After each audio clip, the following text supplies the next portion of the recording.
네, 안녕하십니까. 김 선생의 서울 이야기를 진행하는 강사 김효입니다. 이번 시간에는 우리나라 최초의 화력발전소인 서울 화력발전소에 대해서 알아보도록 하겠습니다. 예전에 당인리 발전소라고 이렇게 불려왔었던 서울 화력발전소는 현재 지하로 발전 시설을 집어넣게 되면서 지상 부분들은 복합 문화 공간으로 이렇게 대변신을 해서 오늘날 이런 모습을 갖추게 되었다고 보시면 되겠고요. 저 뒤편으로 여의도가 바라다 보이는 이 한강을 사이에 두고 있는 바로 이 강북에 위치하고 있는 것이 바로 이 서울 화력발전소가 되겠습니다. 1930년에 처음 이 발전소가 완공이 되었을 당시의 모습이 되겠는데요. 지금과는 다르게 이 한강변에 아직 이 지역은 물에 잠기지 않은 지역이 되겠고요. 이렇게 침수에 대비를 해서 방벽이 설치가 되어 있었던 당시에 이 당인리 발전소의 모습이 되겠습니다. 자, 이 사진에서도 보시는 것처럼 한강변에 자리 잡고 있는 예전에 서강나루가 바라다 보이고 있고 이 지역이 바로 이 밤섬에 해당이 되겠습니다. 바로 이렇게 밤섬이 바라다 보이는 위치에 자리 잡고 있었던 것이 당인리 발전소가 되겠습니다. 현재는 이렇게 한강변의 옹벽으로 단절되어 있었던 부분들을 엘리베이터로 연결을 하게 됨으로써 오늘의 망원 한강공과도 이렇게 연계되게 되어 복합적인 문화 공간으로서 한강을 끼고 이렇게 많은 시민들이 손쉽게 접근할 수 있는 공간으로 마포 세빛문화숲으로 이렇게 변모된 모습을 우리가 오늘 확인해 볼 수가 있겠습니다. 1969년도 이전까지만 하더라도 당일리 발전소라고 이렇게 불려왔었던 곳인데요. 이 당일리 발전소라고 하는 것 자체가 서울 화력발전소로 바뀌어서 쭉 유지가 되다가 1910년대부터 2010년대부터 이 환경 문제 등으로 발전소 폐쇄 논의가 있어 왔었으나 서울 경기 지역의 전력 공급을 위해서는 전속이 필요하다고 하는 쪽으로 결론이 나게 되었고, 그래서 발전소 일부 부분을 이렇게 좀 복합 문화 공간으로 바꿔버림으로써 그간 시민들의 이런 위화감을 이렇게 완화시킬 수 있는 노력들의 결과로 이렇게 마포 세빛문화숲으로 리모델링이 되었다라고 보시면 되겠습니다. 지금 이곳에 가게 되면 기찻길, 레일이 이렇게 모형이 이렇게 깔려져 있는 모습을 볼 수가 있겠는데요. 이것은 일찍이 이 당연히 발전소가 운영이 됐을 때 그 연료가 되는 연탄을 공급받기 위해서 경의선 철도가 이 서강역에서 갈라져서 세곡역을 거쳐서 방송소를 거쳐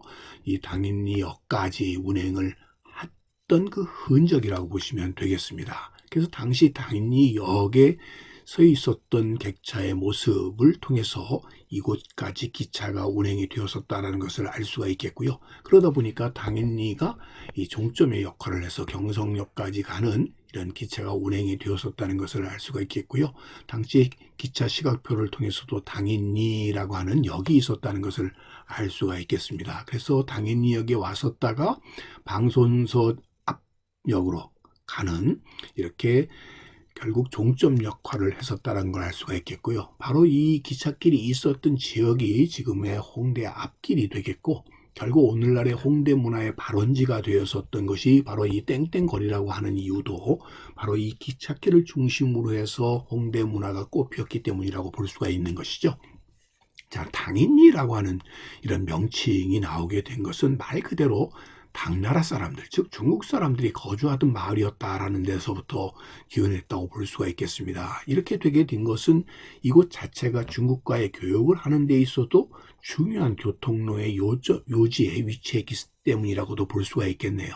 그래서 다인동, 당인리, 댕말 뭐 이런 여러 가지 명칭으로 쓰여지게 되었고, 이것이 오늘날까지 이어져 와서 마포구 당인동이 되게 되었다라고 보시면 되겠습니다.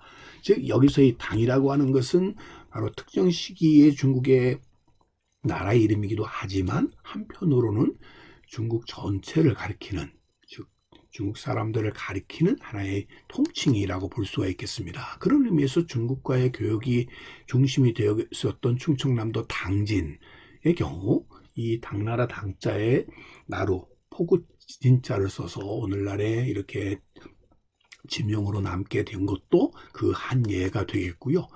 일본의 경우를 보게 되면 사가현에 있는 이 가라스가 바로 이 한자로 쓰게 되면 당진이 되는 것이죠. 자, 그런 의미에서 충청남도 당진과 그 의미가 같다라고 볼 수가 있는 것이죠. 그렇게 될 수 있었던 것은 한강 하류를 통해서 바로 들어오는 이 물길의 위치에 바로 이곳에 당나라 사람들이 일찍이 정착을 하게 되었고, 그래서 이곳이 당인, 그래서 오늘날의 당인동으로 자리 잡게 되는 계기가 되었다라고 보시면 되겠습니다. 이렇게 들어올 수 있는 물의 위치에 바로 이 발전소가 위치했기 때문이라고 볼 수가 있겠고요. 일찍이 이 지역이 바로 이 서강나루가 있었다라고 하는 것을 이 표지석을 통해서 확인해 볼 수가 있고, 오늘날은 이 상수 나들목밖에 한강변에 이렇게 서강나루터 표지석이 설치되어 있었던 이유도 그런 이유라고 볼 수가 있겠고, 일찍이 이 서강나루는 중요한 포구로서 국가의 세곡이 유입되던 주로 창고가 있었던 광흥창이 있었던 지역이 되겠고요. 그래서 오늘날 이 광흥창역이라고 하는 명칭이 이루어지게 된 것은 현재는 이 광흥창 자체는 없습니다만 광흥창 터에 지금 공민왕 사당이 남아있는 것을 통해서 우리가 확인을 해 볼 수가 있겠고요. 바로 이 상수 나들목 근처의 서강 나루터의 표지석을 통해서도 이 지역이 중요한 한강 하류의 나루터의 기능을 했었다라는 것을 알 수가 있겠습니다. 뿐만 아니라 여기에 또 당인동 부군당을 통해서 한강변을 중심으로 해서 특히 이렇게 교류가 발달했었던, 문화가 발달했었던 지역을 중심으로 부군당 신앙들이 자리 잡게 되는데, 바로 이런 부군당이 남아있다는 걸 통해서도 이 당인동의 당시 상황을 우리가 엿볼 수 있다라고 보시면 되겠습니다. 이처럼 지금 문화 마을로 바뀌었던 이 서울 화력발전소를 중심으로 하는 지역은 이런 예로부터 중요한 한강을 중심으로 하는 길목에 위치하고 있어서 독특한 한강을 중심으로 하는 문화들을 가져왔었던 지역이라고 하는 것을 알 수가 있겠습니다. 그 중에 하나가 바로 이 공민왕 사당의 경우를 통해서도 우리가 확인해 볼 수가 있겠고요.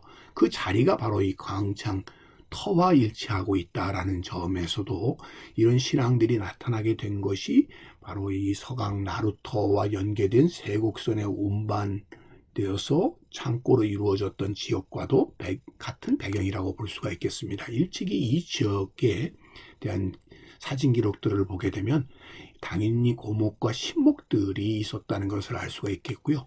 이런 나무 숭배 신앙이라고 하는 것이 우리가 전통적으로 이루어져 왔었던 당산 신앙이었고, 그 당산 신앙이라고 하는 선앙당 신앙이라고 하는 것이 결국 부군당 신앙으로 이렇게 이어진 곳이 바로 이곳이다, 이렇게 볼 수가 있겠고요. 그것이 바로 오늘날까지 이어져 오고 있는 노인동 부군당으로 이어지고 있다라고 보시면 되겠습니다. 자, 오늘 서울 화력발전소가 바로 이렇게 복합문화공간으로 바뀌어가는 이곳에서는 역사적으로 이렇게 많은 이야기들이 담겨져서 당인동이라고 하는 지명으로 남게 되었고, 공민왕 사당과 중심으로 해서 광흥창역과 같은 이런 명칭들로 오늘날까지 살아 숨쉬고 있다, 이렇게 보시면 되겠습니다.